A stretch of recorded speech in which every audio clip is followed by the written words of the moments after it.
স্বপ্ন তো অনেকেই দেখে, কিন্তু সেই স্বপ্ন পূরণ করতে যে অসীম ধৈর্য, অবিচল কর্তব্য নিষ্ঠা, কঠোর অর্ধবসায় প্রয়োজন, তা কজনেরই বা থাকে?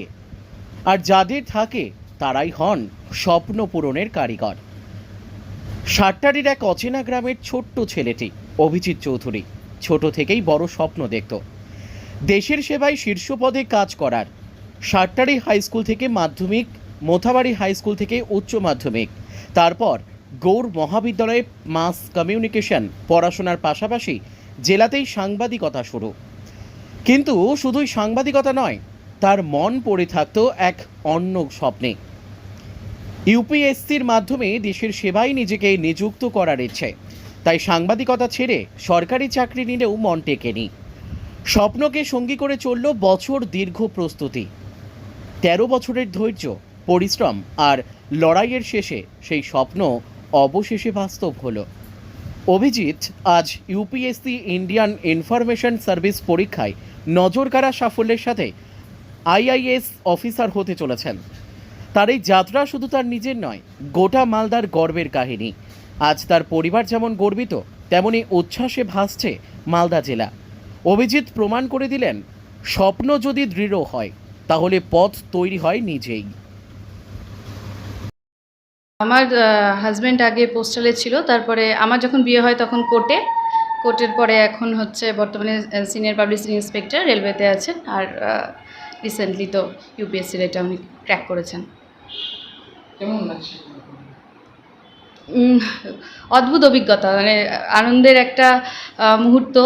কাল থেকে এখনও পর্যন্ত বিশ্বাস করে উঠতে পারছি না, কিন্তু পরিবারের সবাই আমরা ভীষণ খুশি। আগে কেমন জীবনযাপন করতেন আপনার স্বামীর সঙ্গে? আমরা প্রথম থেকে ভীষণ সাদামাটা জীবনযাপনে বিশ্বাসী। আর এখনও যে আমরা যেমন ছিলাম হয়তো তেমনটাই থাকবো, রেজিগনেশন পরিবর্তন হবে, কিন্তু জীবনযাত্রা যেমন ছিল তেমনটাই থাকবে। আপনারা কি ওই গ্রামের বাড়িতে থাকেন?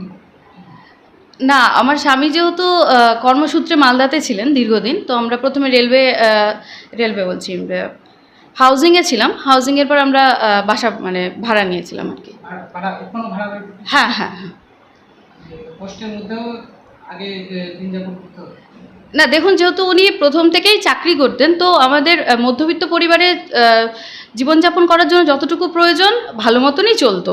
কষ্ট বলতে সেই রকম কষ্ট আমরা কখনোই উপভোগ করিনি। আমার নাম অঙ্কিতা মজুমদার, আর এটা আমার মেয়ে। পরিবারে কে কে রয়েছে? আরেকবার বলবেন? আমাদের পরিবারে আমি রয়েছে, আমার হাজব্যান্ড রয়েছে, আমার শাশুড়ি মা রয়েছে, আমার মেয়ে রয়েছে, আমার ভাসুরের ওয়াইফ, তার একটা ছোট্ট বাচ্চা রয়েছে, আর এক ছোট দেওর। এই তো আমাদের পরিবার। এটাই যেহেতু ডিরেক্ট রিক্রুটমেন্ট এবং পড়াশুনো ও অভিজ্ঞতা দুইয়ের ভিত্তিতে আর কি শর্ট লিস্টিং হয়েছিল। আলাদা করে পড়াশুনো বলতে আমি যেহেতু আমার ব্যাকগ্রাউন্ড মাস কমিউনিকেশন অ্যান্ড জার্নালিজমের পড়াশুনোর একটা বেস তো রয়েছে, আর তার পাশাপাশি মিডিয়া রিলেশনস রিলেটেড কাজ বা প্রেস রিলিজ রিলেটেড কাজ। আমি এই মুহূর্তে পূর্ব রেলের জনসংযোগ যে বিভাগ রয়েছে সেই বিভাগে আমি সিনিয়র পাবলিসিটি ইন্সপেক্টর হিসেবে কাজ করছি। সেই অভিজ্ঞতা এবং অতীতে আমি সাংবাদিকতা করেছি, সেই সাংবাদিকতার অভিজ্ঞতার দিয়েই আমি আবেদন করেছিলাম এবং ইউপিএসসি বিভিন্ন ধাপে স্ক্রুটনি করে এবং স্ক্রুটনি করার পর এই 2021 আইআইএস পরীক্ষার জন্য 20টা ভ্যাকেন্সির জন্য ফাইনালি 130 জনকে শর্টলিস্টেড করে ইন্টারভিউয়ের জন্য, এবং সেখান থেকে এই 20টি ভ্যাকেন্সির এগেনস্টে মাত্র 17 জনকে আর কি রিকমেন্ড করেছে। সেই 17 জনের মধ্যে একজন আমি। হ্যাঁ, আমি বেঙ্গলি ল্যাঙ্গুয়েজ ক্যাডারে এই রাজ্য থেকে একমাত্র ক্যান্ডিডেট হিসেবে আমি সাফল্য লাভ করেছি।